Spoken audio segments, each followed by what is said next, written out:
한동훈. 삶인 거예요. 그러니까 한동훈, 윤석열을 같은 삶을 살았다고 봐야 돼요. 검사인데. 근데 차이가 있어요. 어떤? 한 명은 빨리 합격했고 한 명은 너무나 늦게 합격했고 그 차이가 매우 큽니다. 왜 제가 이런 말씀 드리냐면 저는 그 중간쯤에 합격이기 때문에 잘 아는데 빨리 합격한 사람은 사실은 꼼꼼한 스타일이고요. 그 9년 9번 떨어져서 몇 년을 쉬었는지 모르죠. 10년, 20년 뭐 그런 놀다 보면 약간 대범해져요. 계속 떨어져도.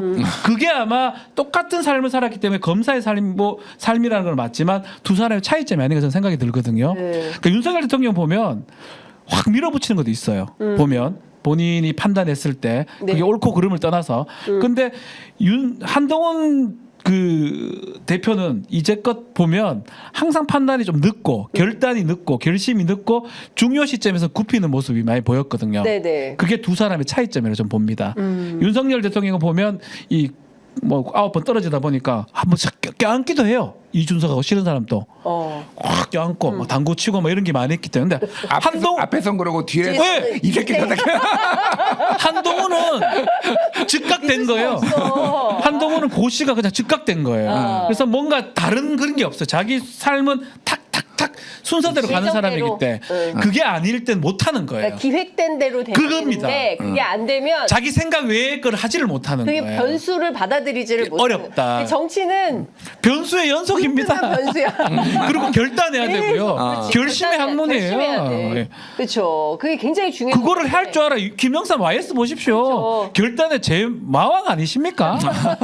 그게 필요한데 그게 지금 배운 적도 없고 이 검사의 삶이라는 게 간단하거든요. 이 사람하고 싸워서 유죄 만들어서 공소 제기할 때까지 하고 무죄 받으면 모른 척하면 그만인 거고 이 삶을 계속 살아왔기 때문에 글쎄요. 저는 쉽지 않다 생각이 듭니다. 그래도 어제 서범수 사무총장이 나와서 일단 판정리를 시작했기 때문에 한동훈 대표가 굳혔다 결심을 용산과 싸울 결심을 굳혔다 이렇게 봐야 될까요? 그러니까 그게 이제 싸울 결심인지 본인은 싸울 생각이 없고 어쩔 수 없이 최대한 싸움을 피하려고 할 수도 있을 것 같아요. 그러니까 무슨 얘기냐면은 그러니까 이런 시그널을 낼 수도 있어. 정책위 의장을 교체를 해. 새로 임명을 해. 그러면 이제 드디어 이제 붙는 거야. 친윤들하고 붙는 거야. 윤석열하고 붙는 거야. 그러는데 당대표 핵심 관계자가 아닙니다. 우리는 모두를 보도로 안고 갈 겁니다. 메시지는 또 뭐 그렇게 낸다든지 약간 내가 보기에는 결이 안 서 있다. 근데 이게 약간 이해도 되는 측면이 서로가 서로에게 치명적인 약점을 너무 많이 알고 있으니 서로가 캐비넷을 열 수가 있는 거잖아. 이게 약간 애매한 측면이 있는 거예요. 그러니까. 근데 저는 그래도 여당 대표하고 대통령이 만난 거잖아요. 1시간 반 그러니까 하고 나서 당대표 당선되고 나서 독대를 한 거잖아요.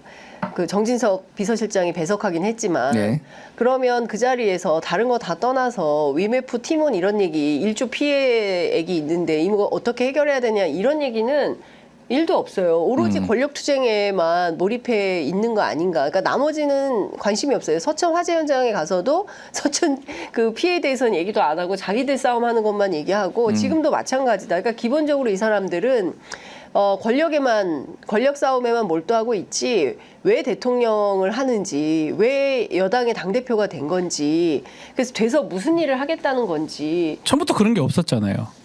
처음부터 뭘 하려고 한 게 아니잖아요. 다 뽑아놓은 거야, 그러니까 사실 답답한 게 보수 진영 사람 보수도 아니에요. 뭐 그런 가치를 갖고 있었다고 보기도 어려웠죠. 우리 녹취나 이런 것들 보면 그냥 검사였는데 일단 이기기 좋으니까 이 용병으로 데리고 와가지고 있었기 때문에 그 용병들도 문제가 뭐 용병이라는 표현이 맞는지 모르겠지만 그 사람들이 막 어떤 보수적 가치가 확실히 신념이 있었으면 모르겠는데 그게 아니고 나중에 주입하다 보니까 지금 한일 문제는 달리 봐야 되겠지만 예전에 그런 어떤 역사관 그런 것도 좀 부대치는 게 그런 거였거든요. 보수 인식하고도 좀 다르기도 하고 그래서 그런 상황이기 때문에 사실은 만약에 독대를 했으면 가장 중요한 지금 경제적 문제는 팀원 위메프 사태 얘기를 했었어야 되는데 아마 이것도 복현이가 잘하겠지 그냥 이렇게 말았을 것 같아요. 더 이상 얘기하지 않고 근데 복현이가 잘못해가 이래 된 거거든요 사실은. 아니, 막지를 못한 거잖아요 네. 사실은. 아니, 그러니까 한동훈이 그러니까 뭐 저는 거의 동의하고 이제 뭐 사실 좌파냐 우파냐를 그러니까 한동훈한테 적용하기에는 그냥 네. 모호한 정체성이 없고 뭔가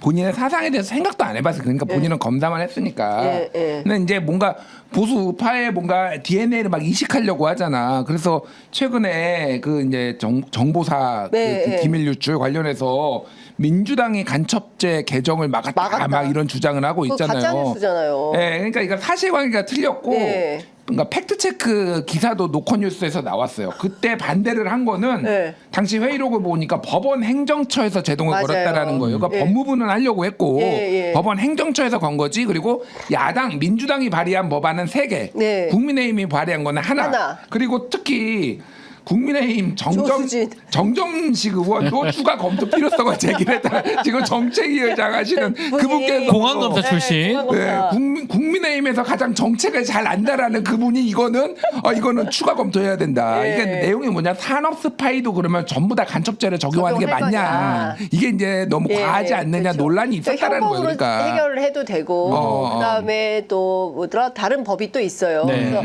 그런 법으로 해도 되고 그래서 법원행정처가 과잉법 문제가 생길 수 있기 때문에 이거 이렇게 하는 게 좋지 않다. 법원행정처가 반대해서 안 됐던 거예요. 근데 이게 민주당이 한 것처럼 그러니까 이제 의도했죠. 그 보수에서 이제 무조건 막 던지는 거 있잖아요. 그거 못된 것만 지금 못된 것부터 배웠어. 아, 예. 그러니까 참 우리가 그 어쨌든 좀 속 시원하게 좀 새로운 뭔가 보수의 비전을 마련하지 않을까라고 해서 아마 보수 정당 지지자들이 그렇게 뽑아 올린 것 같은데 결국 지금까지 2주간의 상황을 보면 지명직 최고 하나, 정책위 의장 하나 똑바로 못 바꾸는 그런 정도의 리더십이다. 한동훈 네. 대표의 리더십이 그렇게 정리를 하는 게 좋을 것 같습니다.